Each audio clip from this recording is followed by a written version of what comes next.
This serious news. For a subscription, call 802-863-8038 or go to vermontbiz.com. The Brady Farkas Show is produced and funded by WDEV and the Radio Vermont Group. We welcome listener feedback.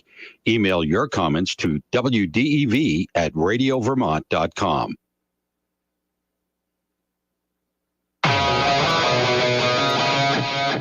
The energy. So the barber trims my beard all nice, like an artist. Now, I didn't tell him to do that. I wanted the beard gone. So then I went home and shaved it off completely after I was done. I felt horrible.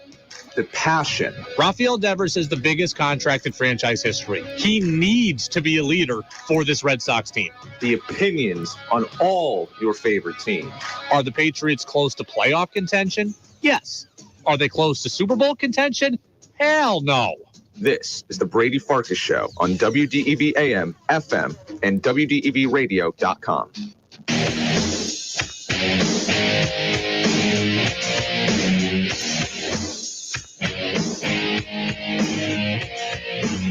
What's up, everybody? Happy Friday. Happy St. Patty's Day here on the Brady Farkas Show on WDEV AM and FM and WDEVradio.com. We have a full show today, all 90 minutes. We will go up until 7 o'clock. Then at that point, for the second straight night, we give way to NCAA tournament coverage. Good games going on right now. Pitt leading Iowa State by 10. Iona right now trying to pull an upset on UConn. They're up 4, getting towards the end of the first half. Creighton up 7 on NC State. About 8.5 minutes to go. So we'll have the night session here. Kentucky and Providence, one of the prominent games that we featured on our coverage again, starting at 7 o'clock. We'll take you up through the entirety of the night. So you can get on in, as always, on the Napa Morrisville, Napa Waterbury text line, 802-585-3026. That's your locally owned Napa stores in Waterbury and in Morrisville as well. We're going to talk a lot of Catamount basketball in a minute. I will tell you, this is going to be maybe the weirdest show of my entire career. I've been doing this now, I don't know, 9 years or so, I think. And I've had kind of a daily presence on the radio for like 7 years. This is probably going to be the weirdest show I've ever done because I'm doing this show almost entirely off the cuff in that usually I have 3 or 4 or 5 pages of notes in front of me, right? When you're just talking to yourself and the texters, there's nobody to bail you out of conversation. You have to have all your notes in front of you. So I have a lot of notes in front of me. But because the entirety of our content today is basically the UVM game, and I was doing the afternoon news service, I had no time to make notes. So I have a couple of scribbles on a sheet of paper, and that's how we're going to go today. So feel free, get on in, 802-585-3026. The show is brought to you, as always, by Fecto Homes. 5, 4, 3, 2, 1. And here we go. Well, the opening thoughts on the Brady Farkas Show are brought to you by Sticks and Stuff and by Swanton Lumber, Vermont's most complete locally owned home center with locations in Enosburg, Derby, Middlesex, St. Albans, and at Swanton Lumber. They're online at sticksandstuff.com. UVM men's basketball team, the season comes to an end. After 23 regular season victories, the Catamounts are done. They won a couple more games in the America East tournament as well. Final score, Marquette 78, UVM 61. This game was close throughout the first half. UVM was down 6 with about 45 seconds to go, and then some kind of weird funkiness happened. They end up down 9 at the half. Cats came back, clawed back in it. We're down 45-40 at one point, and then at that point, Marquette turned on the defensive jets, and they got real aggressive, and they rolled from there. So it's a 17-point blowout on your stat sheet, but really this game was competitive for probably 27 of the 40 minutes before Marquette took it over. We'll take your text again on the Napa Morrisville, Napa Waterbury text line. We'll talk about where the Cats go from here, things I'll miss most about this team. Broadcaster Brian McLaughlin is going to join us in the 6 o'clock hour live, I think, from the team hotel. So once he gets back to the hotel, he's going to stop by and join us. Let's just start with the basics here. Throughout the course of the week, we have given you kind of the anatomy of an upset. If a team is going to pull an upset, the following things need to happen. UVM accomplished almost none of those things today. And look, it's not unexpected. A 2 seed is supposed to beat a 15. A 2 seed is supposed to be able to beat a 15 by 17 points like Marquette beat UVM. So am I mad at this final result? No. Am I disappointed at it? Yes. And were there things that UVM had chances to do that they didn't? Yes, absolutely. But when you look at the anatomy of an upset, UVM did almost none of the things you would need to do. One, UVM got in foul trouble. When you are trying to pull an upset, you cannot get in foul trouble. Finn Sullivan got 2 fouls early in the first half. Robin Duncan got 2 fouls in the first half. Duncan picked up a 3rd foul early in the second half. And the bottom line is this. When you are trying to pull an upset, you cannot afford to have your best players either on the bench or in the game, but playing more timid and more fearful of picking up that next foul. And that's the situation that UVM found themselves in. You cannot pull an upset against a team that's ranked in the top 10 nationally with your best players on the bench or out there playing scared. And when you have foul trouble, that is the dynamic that gets created. Finn Sullivan, you look at this, man, he only scored. Finn Sullivan had 4 points today. Right? And part of the reason he only had 4 points because he wasn't on the floor enough early. And Robin Duncan is too valuable to this team to be sitting or to be having to play scared. Can't have it. So foul trouble is something you can't get in when you're the little guy. UVM got in foul trouble. We said UVM needed to get to and hit free throws. They hit 70% of their free throws, but they were 7 of 10. Marquette was 10 of 15. So you got outscored at the line. If you're going to pull an upset, UVM needed to get another 5 or 6 points at the line. Get their guys in foul trouble. And that didn't happen frequently enough. We said if UVM was going to win this game, they'd have to hit at least 10 threes, potentially 12. They hit 8. Now, 8 is a good amount of threes. Right? Don't get me wrong. 8 is a good amount of threes. But for the game, UVM shot 32% from 3. Not good enough. Right? The Catamounts took 53 shots on the day. 25 of them were threes. If nearly half your shots are going to be threes, you're going to have to hit more than 32%. Too many times down the floor, UVM shoots a 3 way outside the lane or way outside the line. Misses, can't get a rebound, 1 shot out, and boom, Marquette comes the other way in transition. 8 threes is nice. It's nice when you're playing Binghamton. It's nice when you're playing Albany. It's nice when you're playing NJIT. If you're going to beat Marquette, 10, 12, but also of a better percentage. And UVM wasn't able to do it today. You look at where UVM was at from 3. Matt Veretto, 3 of 8. Finn Sullivan, 0 of 6. Aaron Deloney, 1 of 4. We talked about UVM needing to shoot 33s, and then we talked about the guys that were going to need to hit them. Sullivan didn't hit any. Penn only took 1. Veretto had 3. That's good. 3 of 8, not a great percentage. But bottom line, they did not do enough from beyond the arc. What else? The other must-haves if you're going to pull an upset that UVM didn't get. We always say your stars have to play like stars. And UVM didn't get that today. Right? If you're going to pull an upset over a number 2 seed, you need the guys that have carried you all year to carry you again. UVM did not get that. Now, Dylan Penn had 11 points. I thought Dylan Penn played well.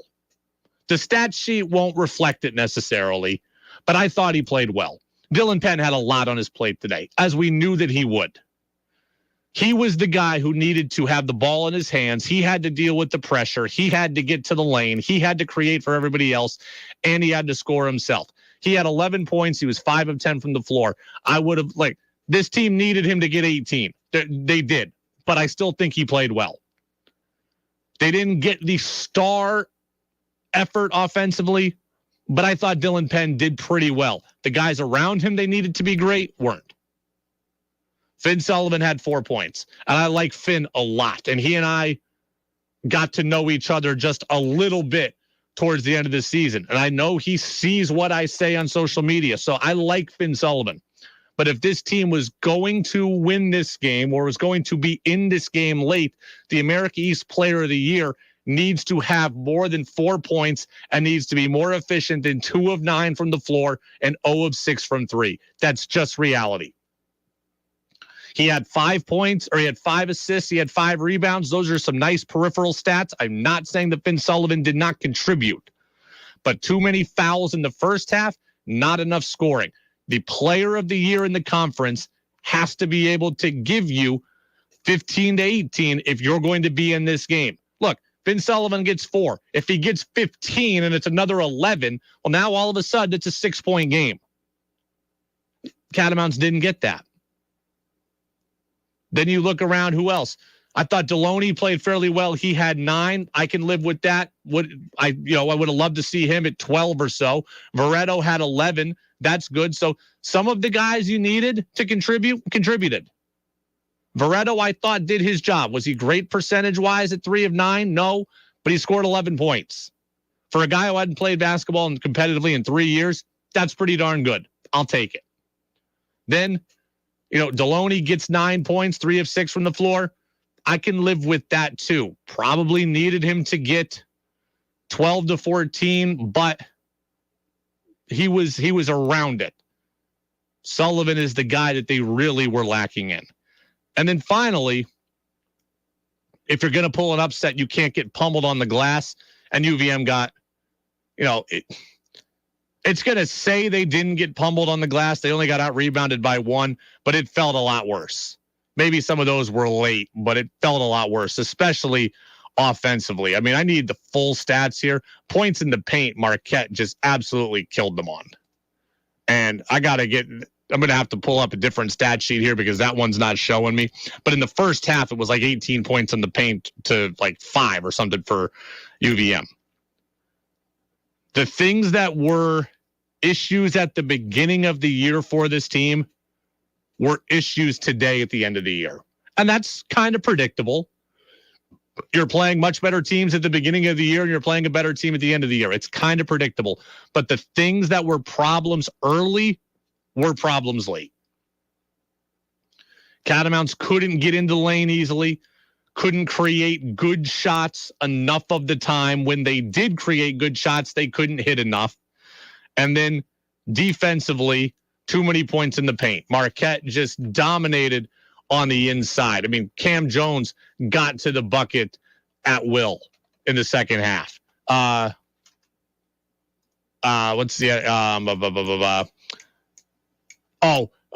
Ighodaro had 14 points. I don't even think he missed a shot. I mean, these guys had their way on the inside, and you just can't have that if you're UVM. We're trying to pull up the official box score because that box score from ESPN.com wasn't updated yet. I'm trying to get the official kind of stat sheet here on this game, and it's not put out yet. So this official box score is not completed at this point. But UVM got pummeled in the paint. They didn't get pummeled on the glass, but they got pummeled inside. So when you start to think about what you need to do to pull an upset, UVM just didn't do it. Just didn't do enough. Will in Plattsburgh says Marquette played great D in the second half. Cats couldn't get into paint. He's right about that. Now, I will give UVM credit. I actually liked some adjustments they made offensively. Now, we said all along Dylan Penn needed to be able to get in the paint, needed to be able to create. They could not do that enough. But what UVM did do was spread out the floor a lot and allow whoever had the ball to have basically a one-on-one matchup. When the floor is that spread, kind of four corner style, and everybody's D'ing up on their guy, the middle of the floor was open a lot. UVM started to attack that and exploit that, and they did start to get some looks. They just didn't hit enough of them.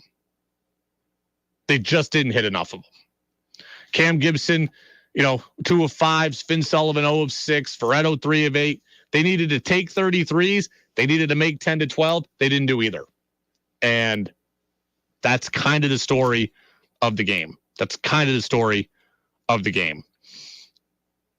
All right, we'll step aside here in the Brady Farkas Show. We're brought to you by Fecto Homes. We'll get more into the game. We will talk about something that was a big positive, not only in this game, but something that was a positive in this season. We'll talk about it next, recapping the Cats and their loss to Marquette in the NCAA tournament. Back here in a moment on the Brady Farkas Show. Hi, it's Ryan from Wendell's. In furniture, selection is important. When it comes to choices for your home, Wendell's offers Vermont's largest showroom for you to explore. And we always have 70 recliners on the floor to choose from. Hi, it's Joe from Wendell's. Do you have young kids or pets? Life can get a little messy, right? No problem for our couches and chairs made with cashmere, our most popular performance fabric.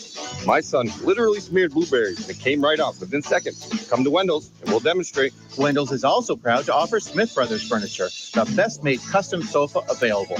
Made in the U.S., Smith Brothers is handcrafted with hardwood maple frames, reinforced joints, and the highest quality foam available, and uniquely customized just for you. So unique, you'll even find your name under the seat cushions, signed by the craftspeople who made it just for you. So come to Wendell's, where customers become friends, and see why we've earned over 200 five-star reviews. Come to Wendell's. We make deals. Wendell's Furniture. 20 years ago, I came to Hardwick and fulfilled my dream of becoming a Ford dealer. Thanks to our incredible team and loyal customers, Lamoille Valley Ford is now one of the highest volume dealers in New England, and I could not be more proud. To celebrate, we are bringing back our customers' favorite sale. Tell them, kid. That's right, folks. Early this year, Dan challenged our team to reach 400 new vehicles delivered by April 30th, and we're pulling out all the stops to make deals. Right now, at Lamoille Valley Ford, we have close to 500 new and used vehicles to choose from, including a huge selection of Bronco Sports, Escapes, Explorers, plus over 200 Ford F-Series trucks. Lamoille Valley Ford is taking $3,000 off MSRP on any in-stock 2022 F-150. Combine that with factory discounts and incentives, and you can take up to $6,500 off MSRP. Qualified buyers can combine that discount with 0% financing. Take it from me. We became Vermont's largest Ford dealer by finding a way to make a deal and earn your business. Woo! So drive Route 14, 15, or 16 to Hardwick and get a great deal during the 20th annual Car, Truck, and SUV Challenge happening now at Lamoille Valley Ford. When Vermonters need to know, they can depend on WDEV with breaking news. Lee Cattell in the newsroom on WDEV FM and AM. About 15 minutes ago, reports came in of officers on the scene. Reports from the scene. Law enforcement is still sweeping the building, but there's no immediate threat and there's no immediate injuries. And updates from local and state officials. Governor Phil Scott and several state officials are on hand, including Public Safety Commissioner Jennifer Morrison. We join this news conference live in progress on WDEV. Between 8:30 and 11 o'clock this morning, approximately 21 Vermont law enforcement agencies received calls reporting active shooter situations. Vermont State Police, the Agency of Education, the Vermont Intelligence Center, and many other state and local partners will continue to monitor this situation closely. For breaking news, Vermonters tune to WDEV, Vermont's news station, 550 AM, 96.1 FM, and streaming at WDEVradio.com. Think you know sports better than Brady does? Text in with your thoughts at 802-585-3026.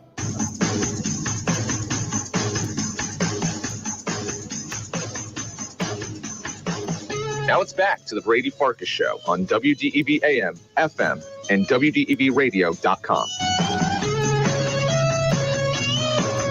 Welcome back in. Brady Farkas Show right here on WDEV AM and FM and WDEVradio.com. Catamounts season ends today, losing in the first round of the NCAA tournament against Marquette. Final score 78-61. The Catamount women are on the floor tomorrow with 3 against UConn in Storrs, Connecticut. We know that's going to be obviously the definition of an uphill battle. We will focus on the men right now and wish the women good luck tomorrow. As negative as we can be about the result of this game, I do want to give some real credit to this team for this game, but also this season in terms of how they came together. It's not easy to build a team. It's not easy to build team chemistry. And in today's sports, everybody focuses so much on analytics and metrics that I think we forget about team chemistry. I think we forget about team bonding and team building. It's not easy to do that stuff. This team had it.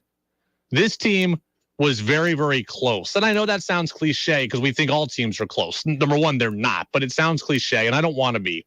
I want to give this team credit for coming together in a way that I think is difficult. Look at how this team was put together. This team had a lot of transfer players, guys who were in their second year and were fighting for increased roles, and then new guys like Dylan Penn and like Matt Veretto. And I specifically want to give Penn and Veretto credit. I think what they did this year and what they accomplished this year is extremely impressive. Penn, we knew was good. It was clear by his bio and by his resume that he was really good at Bellarmine.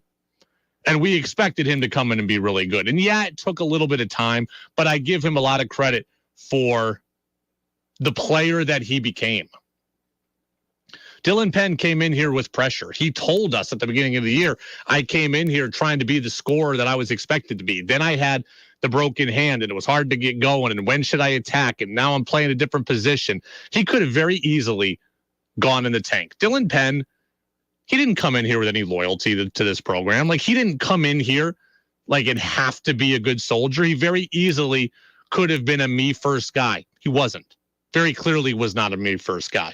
Team player, battled through his own personal adversity in terms of his health and finding his role, stuck with it, didn't get down when the team was 2-7, just put his head down, kept working. And then he became, by the end of the year, he became the most valuable player in the conference. Finn Sullivan deserved the player of the year. Absolutely is a full season award in terms of conference play. Finn Sullivan deserved it. But by the end, Dylan Penn was the guy. And to have that kind of season-long arc and to have that kind of, to battle through that, I think it's impressive. To build chemistry, to learn to play with guys, to love guys, to value guys, to find your footing, and by the end of the year, to be at a point where you can take over and you are the guy, whereas at the beginning of the year, we weren't quite sure what was going to happen. That's impressive. Growth, evolution, stick-to-itness, whatever you want to call it, Dylan Penn had it, and I'm going to miss watching him play in a Catamount uniform. I also think what Matt Veretto has done is unbelievable. There's a reason why on the CBS broadcast they highlighted Matt Veretto's story right as the game started. It is that impressive. And I don't know, we haven't talked about it enough, and I don't know that people are talking about it enough. Matt Veretto took 3 years off from college basketball. 3 years. He was just a regular college student. He had a job lined up on Wall Street, and all of a sudden, without having played competitively in 3 years, he enters the transfer portal with 2 days to go and goes from just not only just making the team, but to being a starter who's now getting 15 in the conference title game and getting you 9 here in the NCAA tournament. That is an incredible story.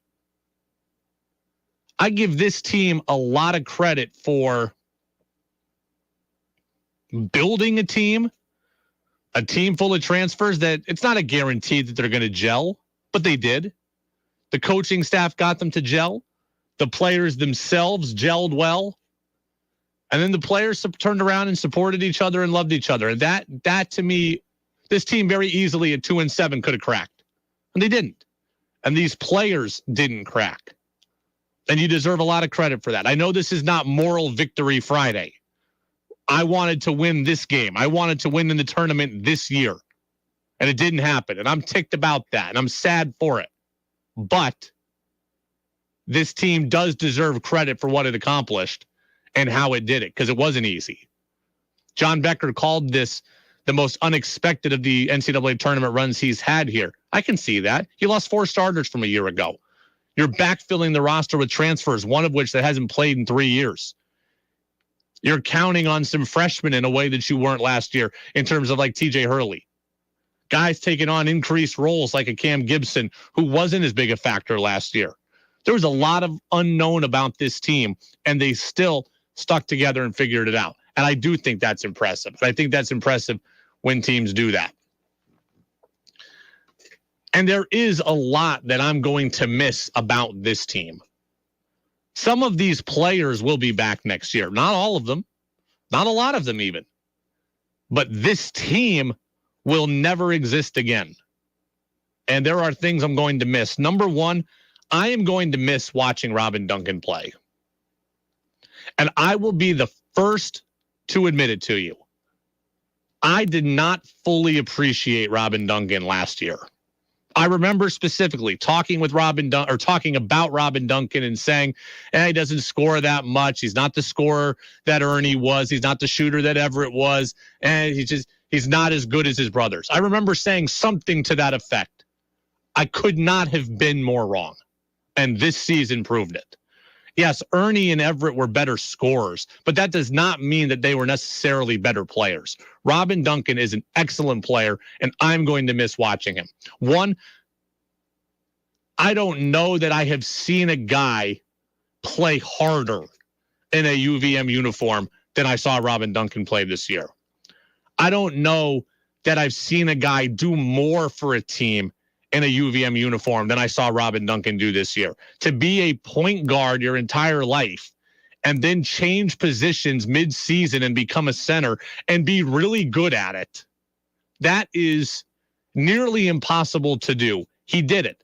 He did it for the team. He did it because that's what the team needed, and then he did it well. He guarded bigger players. He guarded more physical players. He took on mismatches. He rebounded in the post. Not easy. He did it. So he played hard. He was selfless. And by the way, Robin Duncan is an incredible passer. I am going to miss seeing him on the low block whip left-handed passes across the lane. His passing ability and his passing vision. I mean, Traybell Haynes comes to mind as a guy who's a great passer here in my time in Catamount Country, but Robin Duncan is right up there. I'm going to miss watching him play. And his presence will be missed in this team and in this program. I'm going to miss watching Dylan Penn play because I've never seen a player like him in my now 7 seasons covering this team. A guy who can get to the lane that easily, finish with the left, finish with the right, jump hook, baby hook, reverse layup, physical player, tough player, could get to the lane. I've seen guys that can light it up from deep. I've seen Ryan Davis. I've seen Steph Smith.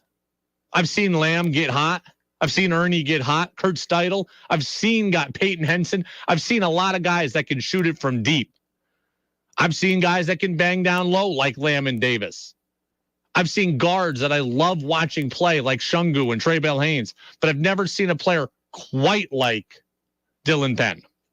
Just a unique game in an era where everybody wants to, and some guys can only shoot threes.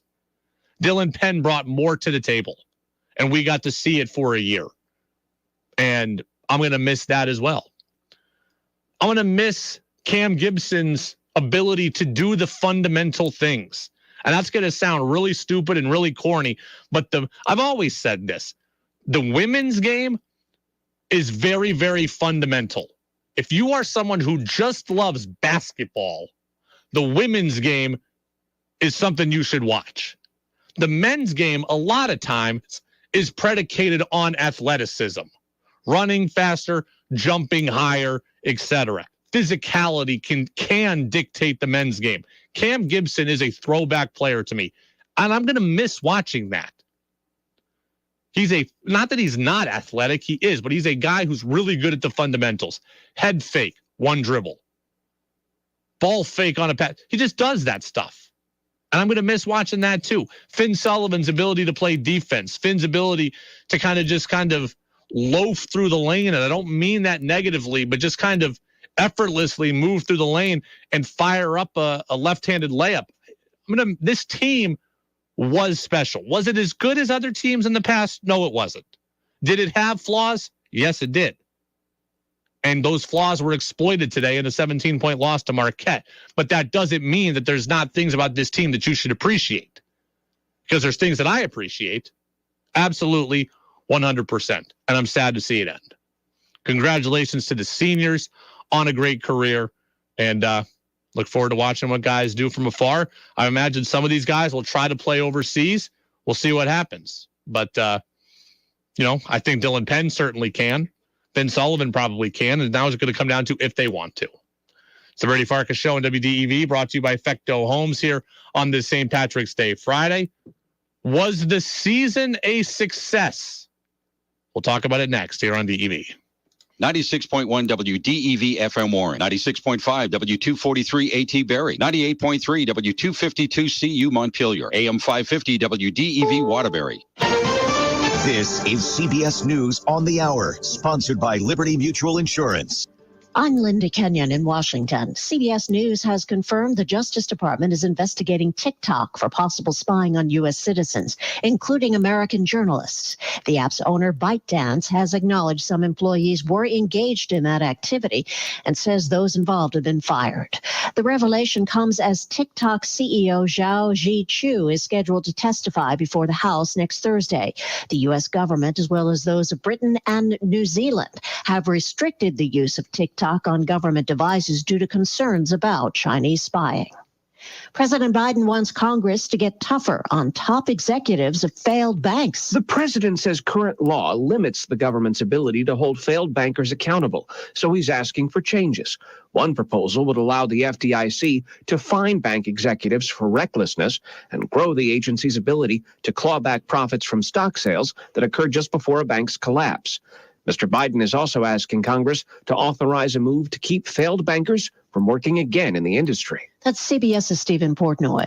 The parent company of Silicon Valley Bank has filed for Chapter 11 bankruptcy. The bankruptcy filing, which was widely expected, comes a week after the failure of the Silicon Valley Bank. Well, this is the normal procedure when the FDIC has taken over a failed bank. Bert Ely is a banking consultant. Usually these banks are owned by what they call financial holding companies, and they get put into bankruptcy because they have liabilities to the federal government. Much of the holding company is already under the control of federal regulators. The entire incident has sparked fears of wider problems in the global banking system. Steve Futterman, CBS News. An arrest warrant has been issued for Russian President Putin and another Russian official, European Union Foreign Policy Chief Joseph Borrell. This International Criminal Court issue is just the start in the process of accountability and holding Russia and its leader to account for the crimes and atrocities they are committing in Ukraine. The warrant comes after Russia deported children from Ukraine and sent them to Russia or other Russian-controlled territories.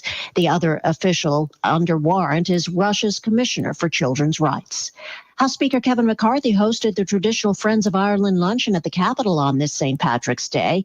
Ireland's Prime Minister was there. So was President Biden. Here in Washington, we've always been able to work across the aisle on Irish issues, no matter what our politics have been, no matter what else we agree or disagree on. So, Mr. Speaker, thank you for bringing us together again. This is CBS News. Nobody should have to pay for one-size-fits-all insurance coverage. Liberty Mutual customizes your car and home insurance so you only pay for what you need. Liberty Mutual Insurance. Yeah, I'm so stressed. Our business is growing. We've got people all over now. Ooma. What is that? Meditation? I'm recommending the Ooma cloud phone system with auto attendant and more than 50 features.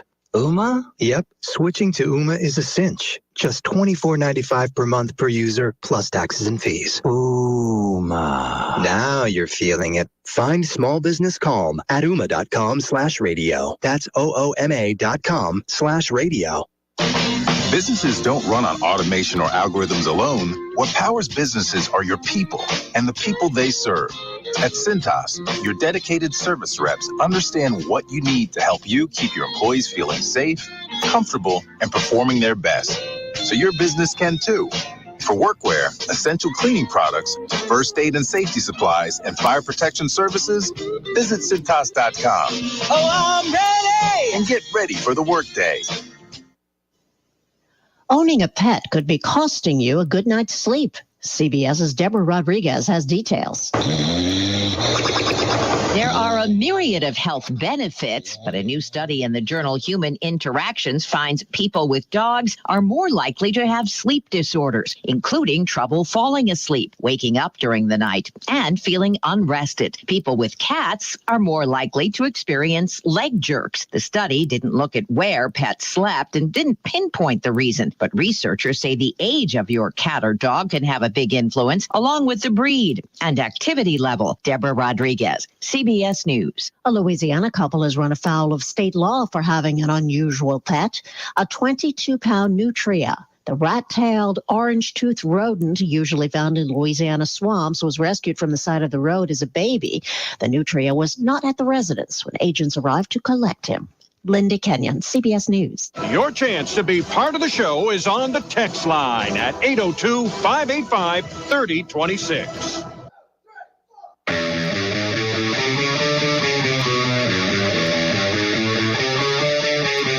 Now it's back to the Brady Farkas Show on WDEV AM, FM, and WDEVradio.com.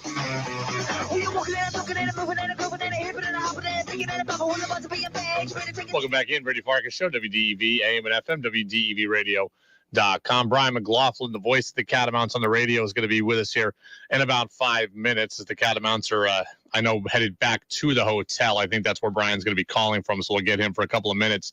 UVM season ends on the men's side, 78-61 against Marquette, and season is over now. 23 regular season wins, 3 more in the conference tournament. It certainly was a fun season. My question for you, 802-585-3026. Was the season a success? Was the season a success? And for me, that answer is yes. But there's 2 separate discussions that need to get held. One, and both things can be true. I say this all the time. 2 things can be true at the same time, and both things are true here. 1, this season was a success. 2, the program did not grow this year, right? On the micro level, this season was a success. This team got to the NCAA tournament. Look at what this team accomplished. This team won the league. It won the league after dropping 2 early games in the league. It won the league after going 2-7 to start non-conference. It won the league when Bryant came in and was supposed to be a great challenger. Right? It won the league when the league's top end got better around it. UMass Lowell was better. New Hampshire was better. So this team winning the league, getting the number 1 seed, winning the conference tournament on national television, this team bringing in a bunch of new players and succeeding, that is a success. Anytime you get to the NCAA tournament from a 1-bid league, that is a successful year, right? And whether you win the whole thing or you get blown out in the first round, getting there from a 1-bid league is an accomplishment. It is a success. So yes, I will look back at this season and say that this UVM team had a good year. There were players that got better individually. There were players that grow. There was a good coaching staff that elevated players. They figured out how to handle adversity, and they got to the tournament, and they won the league, and they did it again. And oh, by the way, the program also had yet another America East Player of the Year, 7 consecutive America East Players of the Year. That is, to me, by definition, a successful season. But on the other hand, we can look at this honestly and have an honest conversation and say this also. The program did not take a step forward this year. Right? Micro level, good. Macro level, lacking. I have bigger goals for this program, and you should too. I'm not unrealistic in my goals. I'm not saying this program needs to get a 5 seed, needs to become the next Wichita State and get a 1 seed. I'm not asking them to become the next Gonzaga. But I have bigger goals. My goals are not only to get to the NCAA tournament, my goals are to win in the NCAA tournament. And for me, it is time to accomplish that. 2005 was a great memory. The TJ Sorrentine shot is a great memory. It's time to create a new memory. And it's time to have winning a game in the tournament be an expectation. That is where I am at. I want to see this program put itself in a great position to win games in the tournament every single year. And getting 15 seeds and getting 16 seeds is not the way to do that. I want to see this program, instead of starting out 2-7 in the non-conference, I want to see them start out 7-2. And I want to see them with some signature wins in November and December so that when they run through the league, they can put themselves on the 12 line come March. Because if you can get on the 12 line, you can win. If you can get on the 13 line even, you have an opportunity to be able to win. So we can look at this both ways. The season is a success, but to me, the program didn't grow this year because the program ended up as a 15 seed. We've been there. We've done that. I want to be on the 12 line. I want to be on the 13 line. Why can Furman be a team that pulls an upset and UVM can't? Why are we talking about college? I had someone tell me College of Charleston could make a Final Four run. Why can UVM not be thought of in I don't need a Final Four run, but why can they not be the team that everyone is talking about from the mid-major level? That is where I want to be. I saw Siena do it. 2008, 2009, I saw Siena get a 9 seed and beat Ohio State in the first round. Mid-major, low-major teams can be that team. I want UVM to get there. It's the Brady Farkas Show, brought to you by Fecto Homes on WDEV, AM and FM, and WDEVradio.com. Joining us now live from Columbus is the voice of the Catamounts. He's made time for us a couple of times this year. It's Brian McLaughlin. Brian, how are you? Me on the show. How are you? I'm good, buddy. Thanks for joining us. We'll get into the game in a second, but we'll put a bow on the conversation that I was just having. To me, the season is a success, but the program didn't grow as a result of this season. Do you see it the same way? I would disagree, and here's why. I think the development of certain players this year has been a major success. And I totally hear your point about, look, last year they were a 13 seed and this year you're a 15 seed. But look, this was the first time, Brady, since the 2003 through 2005 stretch that Vermont has made back-to-back tournaments. And so just getting back to the tournament this year, I would have as a success. And like you said, the season overall very successful this year. And I think that what John Becker and his staff have done really well and underratedly well is they've done a great job in the transfer portal. Yeah. Look, you're losing guys this offseason, no doubt. But they have proven that they can go out and find some both hidden gems in the likes of Matt Barretto, Iliri Iofalia, who I think were major player development wins this year. And they can also go out and get the stars. They can go out and get Dylan Penn in the portal. They brought in Finn Sullivan and Cam Gibson in the portal, two guys that won 2 American East titles in 2 seasons. And so I totally see your point about wanting Vermont to become that 12 seed that makes maybe a Sweet 16 run. I don't think this program is that far away, and I do think the program has adapted to the times really well. I think they've advanced the offense in a number of ways under namely associate head coach Ryan Schneider. And I do think that this program took a step forward this year. Just it's not as big of a step forward as we would like, right? I'd like to be talking to you after a win right now, and I'm not. One thing that I continue to be impressed by about this team on the macro level is not only their ability to bring in players from the portal, but also to retain players. This program doesn't lose players very often. And I look at the transfer portal yesterday, Clarence Daniels, the best player at New Hampshire, he's in it. He's going to be gone. Jonathan Beagle, rookie of the year in this league at Albany, he's in the portal. He's going to be gone. So we talk about why the league is the way the league is. Well, all these other programs are losing guys. UVM retains their own and is able to bring in the guys you're talking about. I think that's a major testament to what's been built here. Phenomenal point from you. And it's an overused term that I'm about to throw around, but something that really defines the Vermont program, and it's the culture in the locker room. Guys like Robin Duncan, sticking around for 5 years. Aaron Deloney, the guy who's now been around for 4 years. Nick Fiorillo's coming back next year, still with a couple of years of eligibility remaining. You've got guys that have been around this program that then pass it on to the younger kids. And look, I'm around this team a lot. I see a lot of players on a daily basis. They all genuinely like each other. They like being around each other. They have fun. They're laughing. They're playing games in the locker room before these games. It is just genuinely a program that builds relationships in that locker room and builds a sense of identity, a sense of unity that, frankly, I'm not sure other programs have been able to replicate, especially at the mid-major level, especially in the American East. And that's nothing against any other program's culture, but what John Becker has done in uniting teams year after year, I think you're spot on. The ability to retain talent has been as important to this program's success as anything else over the last couple of seasons. Brian McLaughlin, voice of the Catamounts, here with us on the Brady Farkas Show, brought to you by Fecto Homes on WDEV. I know you're kind of up against it, so if you need to cut out, let me know. But as for the game itself, 78-61 was the final. There's kind of a bunch of different reasons to me why this outcome happened. To you, what was the biggest reason?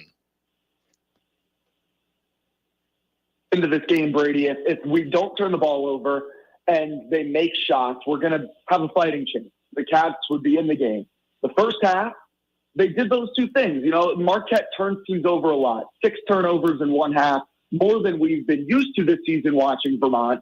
But they made threes. They made 6 threes on 12 tries. And the three-point shots stopped falling in the second half. Do I think they win this game necessarily if, say, they make 7 second-half threes instead of 2? I'm not sure. But I do think, obviously, that's just more points. You keep the game closer. They never were really able to hit that run-stopping shot.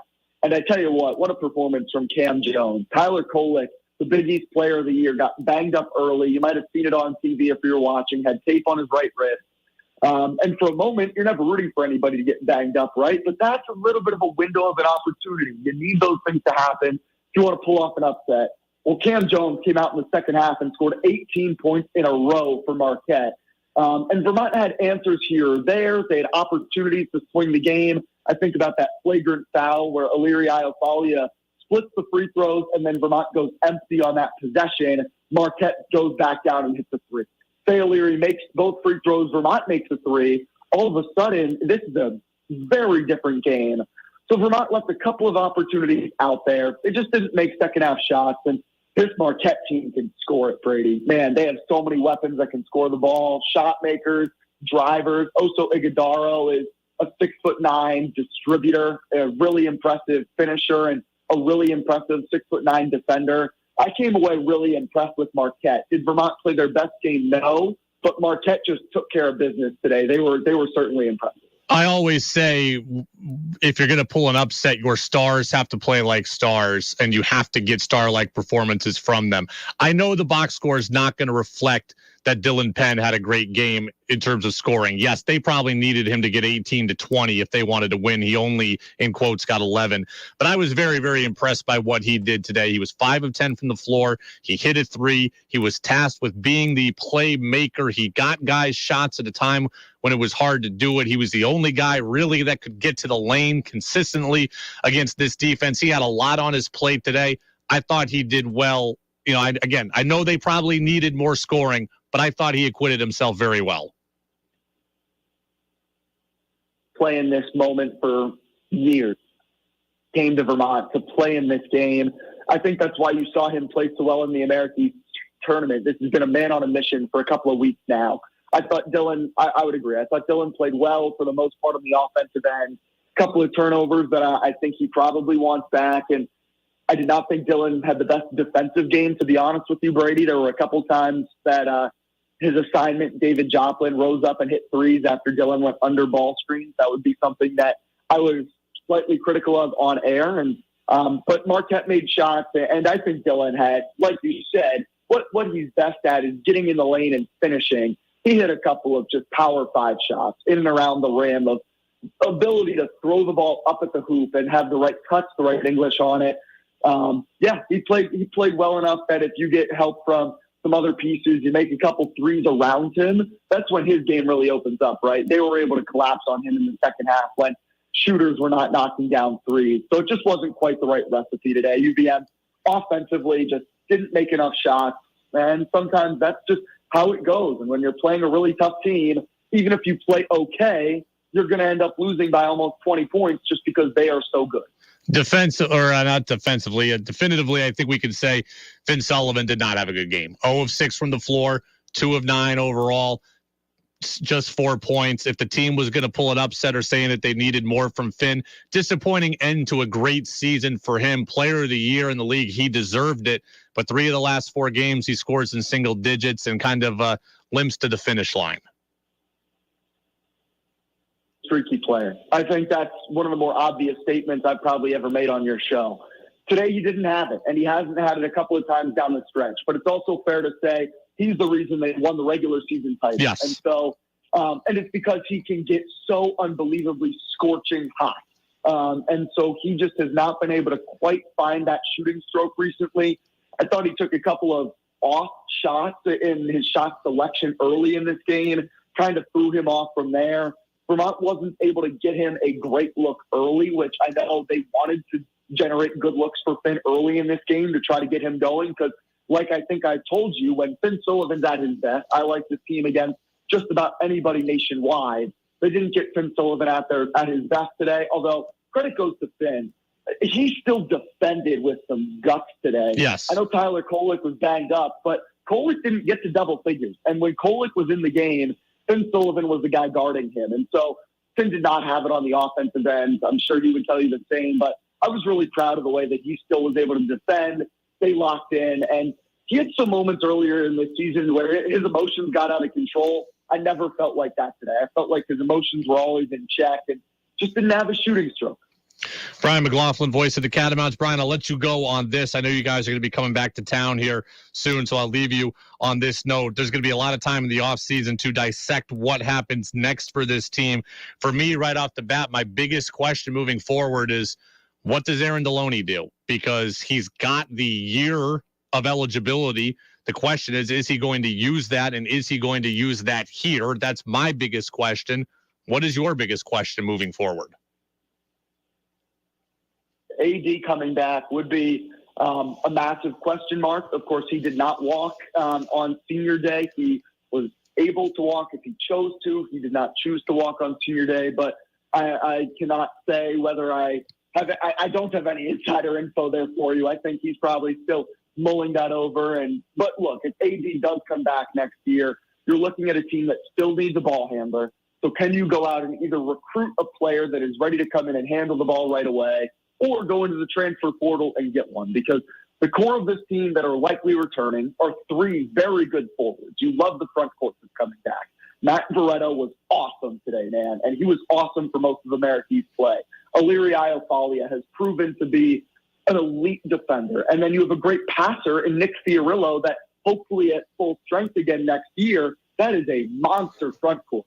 The question is the guard play. If you can bring Deloney back with TJ Hurley, who I think had some real moments as a true freshman this year, the Catamounts are really high on a guy they're redshirting this season, Jackson Skipper. I've seen Skip in practices go on days where he is scoring against this team's starting lineup. So if you can bring back that core, they're going to be looking to add a couple of guards in the transfer portal, in particular a point guard.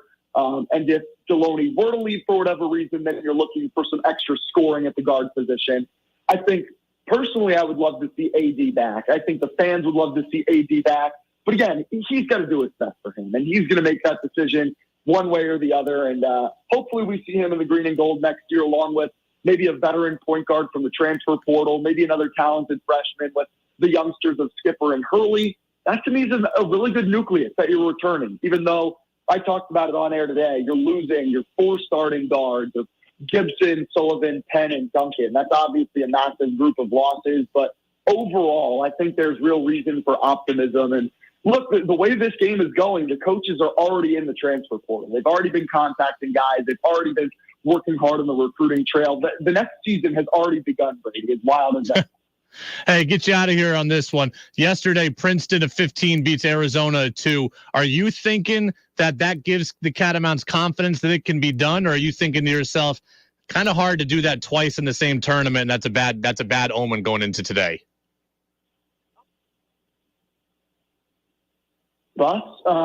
it was a real question, and it was fun to watch Princeton get that win. And 2 years ago, there was 2 15 seeds that upset 2 2 seeds, but I was certainly like, oh boy, all right, we'll see. We'll see now. And I kind of had that thought already of like, we'll see. I think we got a shot. I'm not sure. And so when Princeton got that win, there was that, like, they kind of just made that look routine. Like, they played Arizona really tough.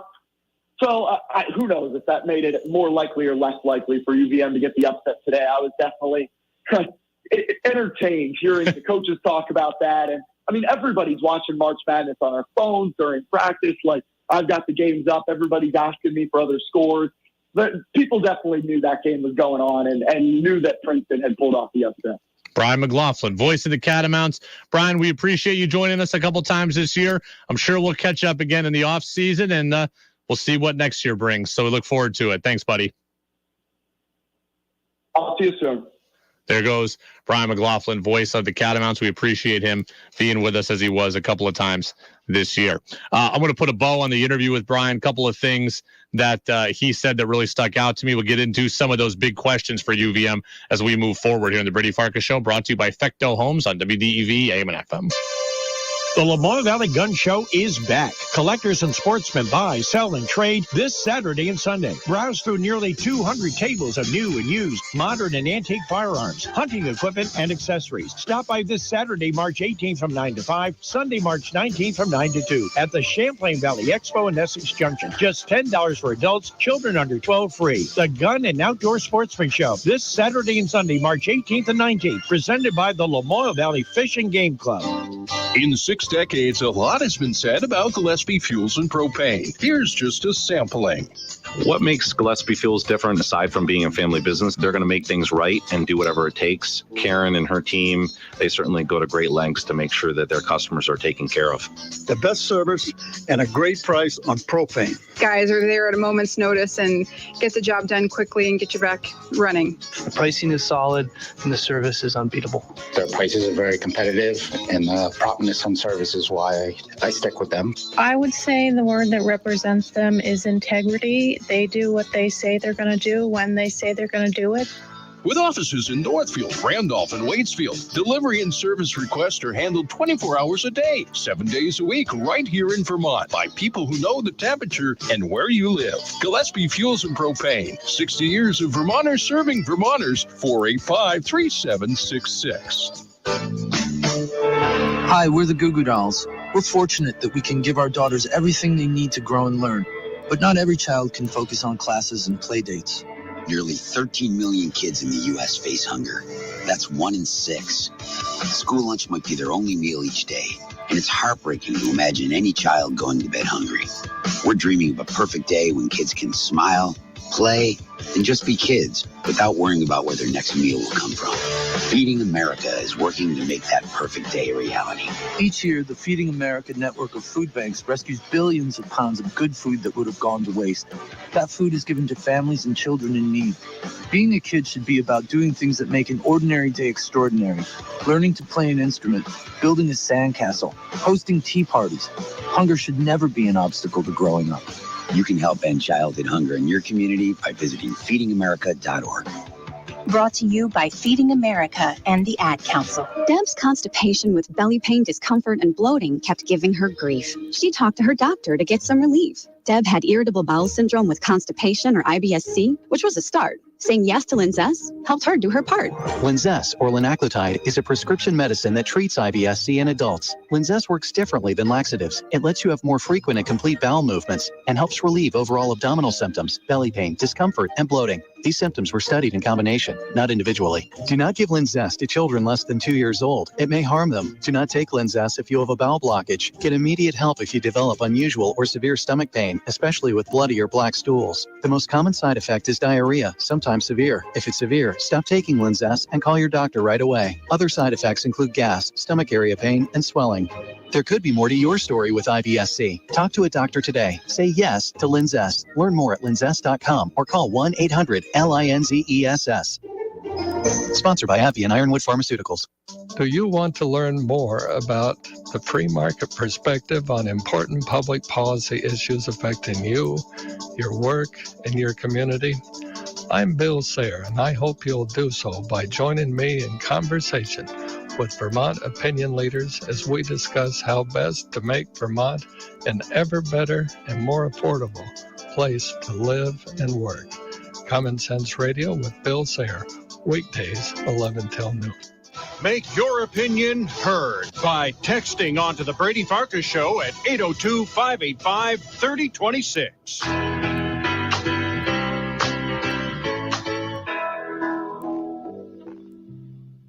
Now it's back to the Brady Farkas Show on WDEV AM, FM, and WDEVradio.com.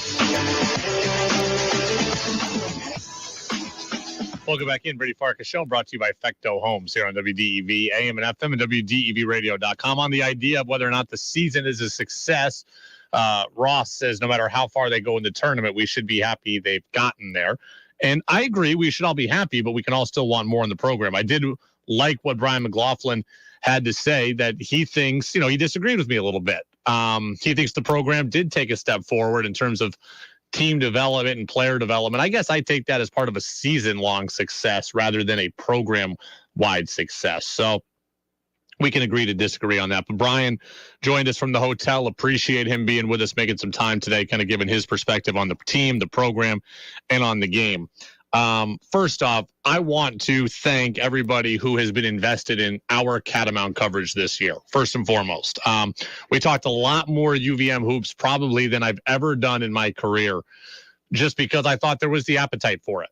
And the text line, social media, people were invested in this team and people were invested in this run. So if you are one of those people, thank you. Appreciate it. I want to thank the people at UVM. We had a bunch of great interviews this year, dating all the way back to November, right? We had associate head coach Ryan Schneider on. Dylan Penn came on. Robin Duncan came on. Aaron Deloney came on a couple of times. We had Finn Sullivan on. We had other people from press conferences. So appreciated everybody, again, who was invested in this program and who was invested in our coverage. And thank you to the people at UVM who also helped make it happen. This program does have questions moving forward, and I would say there are three big ones. One is what happens now in the transfer portal for you, and Brian alluded to that. You're going to lose 4 starters next year. Finn Sullivan, the player of the year, is gone. Dylan Penn, second team all-conference, most valuable player of the tournament, gone. Cam Gibson, a good three-point shooter, gone. Robin Duncan, the heart and soul of your team, gone. How do you replace that? You're going to have to do it in the transfer portal now. This is no longer just we can bring in a guy and bring him along and hold him for 4 years, and by senior year, he's a beast. That is not how this works anymore, at least not here. You are going to have to get into the portal and get guys who can instantly contribute, and you don't just need one, you need a bunch. 4 players, 4 starters gone. You lost 4 starters last year, too. And I don't know that these guys that were on the bench this year are going to be able to all just take their place. You're going to need to get some studs out of the portal. And yes, they're in it. I know they just reached out to a guy from Buffalo. I know they've reached out to a guy from somewhere else. So they're in the portal. They're doing their due diligence, but they need to find guys and they need to find impact guys from the portal as well. So that's number one. How do you replace 4 starters? Number 2, to me, is along those lines, what happens with Aaron Deloney? Because if he leaves, you could have to replace 5 huge pieces. I don't think this team can afford to lose 5 huge pieces. I think that Aaron Deloney is really, really good. I think that he is really, really important, and I want to see him back. That said, I don't know if he's going to be back. Here's the scenario, right? Deloney has been here for 4 seasons. Every player that was around during COVID got an extra year. So Deloney has a 5th year. Ryan Davis had a 5th year this year, didn't take it, right? Went and played overseas. Maybe Deloney does that. Steph Smith had a 5th year. Went and used it at St. John's, did not come back here. Robin Duncan had a 5th year, came back here. I don't know how this is going to go for Deloney. I don't know what, does he want to come back, carry on the legacy, be a 5th year guy, try to be a guy who helps the team win a tournament game and be the man on this team? Does he want to do that? Or does he want to go to a Power 5 program or to a bigger program? And does he want to try to be a role player on a team that can win multiple games in the tournament, like Steph Smith did? Steph Smith said, I want to go to the Big East. And he said he didn't regret it. And yeah, they didn't get to the tournament, but he didn't regret it. Maybe, does Deloney want to do that? Maybe. I don't know, but maybe. And by the way, or does he want to go play pro? I can start making money. I don't know what he wants to do. I won't begrudge him for anything, though. I want to see Aaron Deloney back, but he stayed 4 years. He doesn't owe Vermont anything beyond that. So if he leaves, I will support him every step of the way, like I did with Steph Smith. I just hope that he's back. And if he is back, it's one less question and one more answer for this program. And then finally, the big question holding over everything is, what is up with the arena? Right? What is up with the arena? Because this program needs it. The women's program needs it. We want UVM to take that next step. I'm talking about them getting on the 12 line, the 13 line. The arena is a way to do that. UVM, if it wants to be thought of in a big light, then it needs to give itself resources to be thought of in that way. These players deserve it. The women's players deserve it. The coaching staffs deserve it. We want the program to take the next step. Well, maybe the next step is getting better athletes that are now impressed by their ability to have a all-world facility. The fans deserve it. So those three things are big issues now. And that's where the offseason is going to go. The transfer portal for next year, the arena, and Deloney. And that, I think, is those are big questions. Text line's open, 802-585-3026. Napa Morrisville, Napa Waterbury text line, of course, open all show long. Let's see. We'll update you on what's happening around the tournament right now. Get you some scores. And Iona is trailing UConn. UConn up 75-59 at this point. I don't need live video. Oh, there you go. Pitt has beaten Iowa State. That's a women's game. That's a women's game as well. Creighton just won also. So let me see how many games we are down to at this point. It might just be the two. Iona and UConn 74-59. Maybe we are just at the one. We got a couple games that have wrapped up. The next game starts at 6:50. That's Fairleigh Dickinson and Purdue, with our coverage again beginning at 7. And Kentucky will be the first game on the docket there. It was a great season for UVM. It was a fun season. I enjoyed it, and I hope you did as well. I want to transition out of college basketball. I want to get into football. Patriots news and notes. Got a bunch of it from today. Patriots with a couple of roster moves, two of which fairly shocking. I'll tell you what those were next on DEV.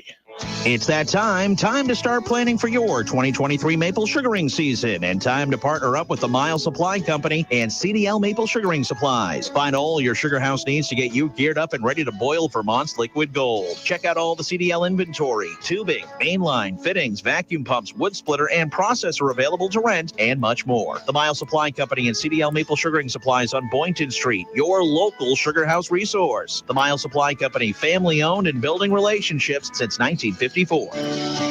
Hello, I'm Jose Hernandez, and I have been using a wheelchair since my accident in 1995. My name is Andrea Dalzell, and I've been using a wheelchair since I was 5 years old. I guess if I had one message for the general public, it would be that I appreciate your help. But please, ask first. Yeah, a lot of people don't realize that I've actually got everything under control. I think people get nervous. They don't know how to act, so they pretend I'm not there. What probably bothers me the most is when waiters talk to my companion and not directly to me. I think everyone with a disability can relate to that parking spot problem.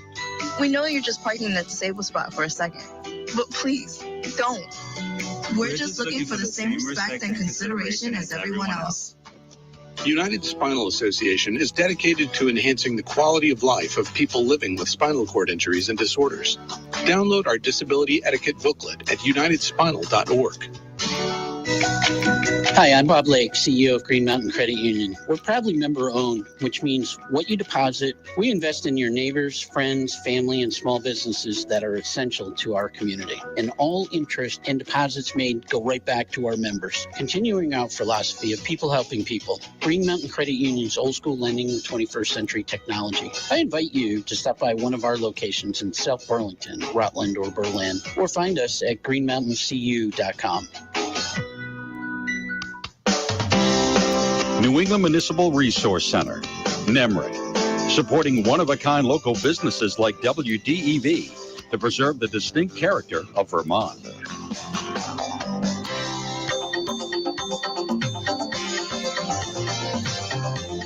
Antioxidants. You've heard of them, but do you know what they're good for or where to get them? This is Sylvia Escott Stump of the Academy of Nutrition and Dietetics. Antioxidants, they destroy the free radicals that cause cellular damage, and eating foods that are rich in antioxidants may help prevent cancer and heart disease. These foods include red wine in addition to grape juice, whole grain pasta, eggs, seafood, and canned beans, brightly colored vegetables, carrots, squash, broccoli, all the peppers, sweet potatoes, tomatoes, and kale are other tasty sources. And for those of you with a sweet tooth, good news. Honey, brown sugar, and maple syrup, in addition to fruits like blueberries, cantaloupe, peaches, and strawberries, also contain significant levels of antioxidants.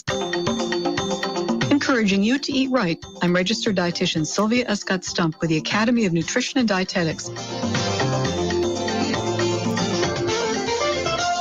Whatever your interest, sports. It would be monumental if they could come away with 2 wins, right? Current events. Vermonters are very used to a serious, deliberate budget process. Weather. Now, typically, El Niños and La Niñas have generally a weaker effect. WDEV has a podcast for you.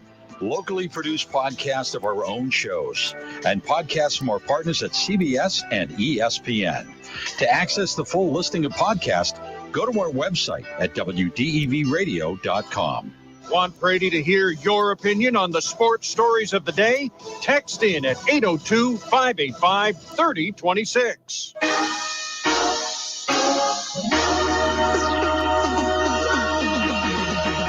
Now it's back to the Brady Farkas Show on WDEV AM, FM, and WDEVradio.com.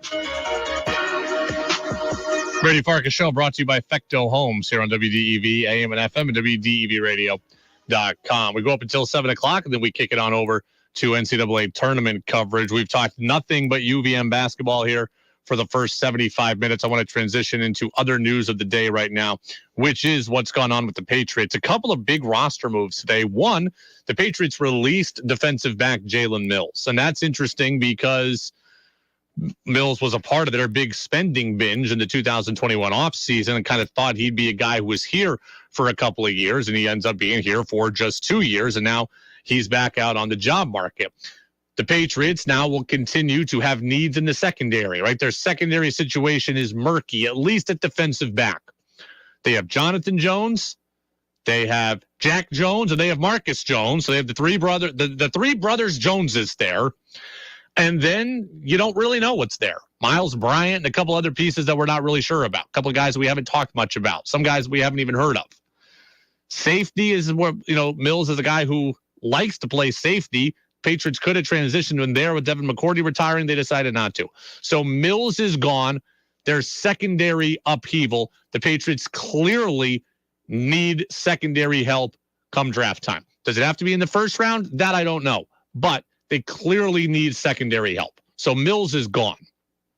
They also went out and made a fairly prominent move on offense today, getting tight end Mike Gesicki. Mike Gesicki, formerly of the Miami Dolphins. It's a 1-year deal, $4.5 million guarantees. It's up to $9 million. This is a move that we all like. This move is kind of universally liked. But there are questions with it too. I'm going to choose to be optimistic. The Patriots now have given themselves another offensive weapon, right? This week, they lost Jonnu Smith and Jacoby Myers. They've replaced them with Juju Smith-Schuster and Mike Gesicki. I would say Juju and Jacoby are close to the same player. Gesicki is seen as a guy who can be an upgrade from Jonnu Smith. And even though Gesicki is a tight end, he's a guy who plays more kind of as a receiver. He's also extremely big. He could be a good red zone target for Mac Jones. So I'll be positive on the Gesicki signing.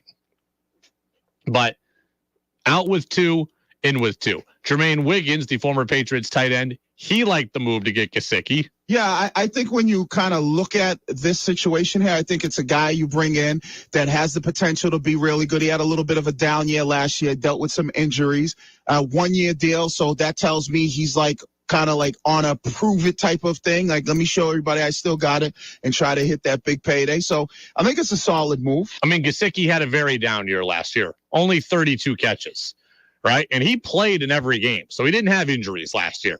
He only had 32 catches, though he had 73 the year before that. Now, I think a lot of it was Mike McDaniel came in, wanted to play with his new toy Tyreek Hill and Jalen Waddle, and there was less in there for the tight end. I think a lot of it was that. I don't think it's that Gesicki just stinks. But you're going to have to find a way to properly use him. They found a way to use him in Miami in 2021. They couldn't find a way in 2022. So you get Gesicki, you get Juju, you lose Jacoby, you lose Jonnu Smith. I will choose to say I think the Patriots are slightly better off now than they were with those two. I think I'd rather have Jacoby than Juju. I'd rather have Gesicki than Jonnu Smith. So I think it's close to a break even. I'll give just a bit of a bump to now's group because of Gesicki, I think, being a good upgrade over Jonnu Smith. The problems for the Patriots, by the way, they also got running back James Robinson. Had a great year a couple of years ago for the Jaguars. Now he's going to be with the Pats too, likely going to replace who I would imagine is Damian Harris leaving. Harris I can't see coming back. Right, he's going to be a free agent or is a free agent. So they haven't re-signed him yet. I don't think he'll be back. They get James Robinson, and there you go. So the Pats are backfilling the roster now. The same question, though, that I had the other day still remains. The Patriots need a number one. Where are they going to get it? That's what I want to know. Where are the Patriots going to get a number one? Because Mike Gesicki is not your number one. He's not going to be your Travis Kelce. He's not going to be, Juju's not a number one. He's not going to be your A.J. Brown. You need a number one. Are you going to get it in the draft? Are you going to try to sign Odell Beckham? I don't trade for DeAndre Hopkins. I don't know. But right now, it is not there. So you can have all these nice supplemental pieces that you want, but you need somebody to make that offense go, and the Pats just don't have it. So I will continue to be bothered by that. I was listening to Colin Cowherd earlier today, and he was on Fox Sports Radio. He says the Patriots made a bad choice bringing in Juju Smith-Schuster. The Chiefs smartly said, well, you're talented. We'll bring you in for a 1-year deal. We won't pay you, but we'll give you a incentive-laden contract. Like $7.5 million was just incentives. $2.5 million was actual salary. They didn't pay him anything. What did he do? He was productive. He played with urgency. He was very good. So did the Chiefs re-sign him? Hell no. Let him walk. The Patriots stepped in to give him a 3-year deal. Silly, brand, loyal, TikTok, obsessed Juju Smith-Schuster. This is the kind of deal the Patriot fans would have laughed at years ago, other teams being the sucker. Yeah, I think there's some truth to that, but I think Colin is being too harsh. Juju Smith-Schuster did have issues in Pittsburgh, right? He was too into himself, too into his brand, too into TikTok. That is very much true. I am hoping that a year in Kansas City, a year where he won the Super Bowl, and a year around Patrick Mahomes, I am hoping that has recalibrated him to care more about winning than his brand. So Colin's pointing to issues he had a couple of years ago. I am hoping that last year kind of set him straight and that now he's reinvested in winning because he's seen it and because he's realized it's fun and he's realized that it's more fun. So I think that's a little harsh of Colin. As for the Patriot fans laughing at this kind of deal in the past, I don't know they would have laughed at this kind of deal. They would have laughed at a guy, or they would have laughed at a team that took a chance on a guy who was about himself. If the Patriots had gotten Juju Smith-Schuster just from Pittsburgh straight up, right after all that stuff, then yeah, that would have been a problem. But I think right now they're hoping there's this year-long buffer. And I don't think that the Chiefs didn't just bring Juju Smith-Schuster back because they thought, hey, we got lucky with you for a year. We ain't going to pay you. I think they just realized, like, Mahomes can make anybody good. And I think that is what they think. They can't spend a ton of money on receivers. And Mahomes will do the job. So I think they see their team building as like, we'll do it through the draft and we'll do it through cheap free agency. I think the Chiefs just didn't want to afford Juju Smith-Schuster. It's not like they were like, hey, we used you for a year. Now we're done with you. Go be a problem child again. I think they just wanted to upgrade their offensive line. And that's where they decided to spend their money. So I think Colin is being a little too harsh there. Mike Reese of ESPN said he's worried about Juju's ability to stay healthy. And if Juju can stay healthy, it's sort of a big if, Pricey. That's the one risk there. I think when I think about the risk with Juju, it's like a lot of wear and tear through the first stretch of his career. And I was talking to some people who had covered him the last couple of years, and they tell stories of seeing him in the locker room, like in the AFC Championship game this year, where he didn't finish the game because of his knee. Well, it's the NFL. You're going to be concerned about every player. I understand some players have more concerns than others. I will say this, Juju Smith-Schuster played in 16 of 17 games this year for the Chiefs. So his first year, 16-game schedule, he played in 14. 2018, he played in every game. 2019, he played in 12. 2020, the COVID year, he played in all 16. 2021, he was really banged up and missed 12 games. This year alone, he only missed one. He has been largely durable in his career outside of 2021. So I'm worried about every player in the NFL staying healthy. I'm not going to sit here and say, oh, Juju Smith-Schuster is injury prone, though. Right? Every player in the NFL is one play away from being out for the season. That's just the reality, the unfortunate reality of the sport. My bigger issue with Juju Smith-Schuster is he going to be able to learn the playbook, because we've seen so many times guys come in, veteran guys come in and not be able to learn the playbook.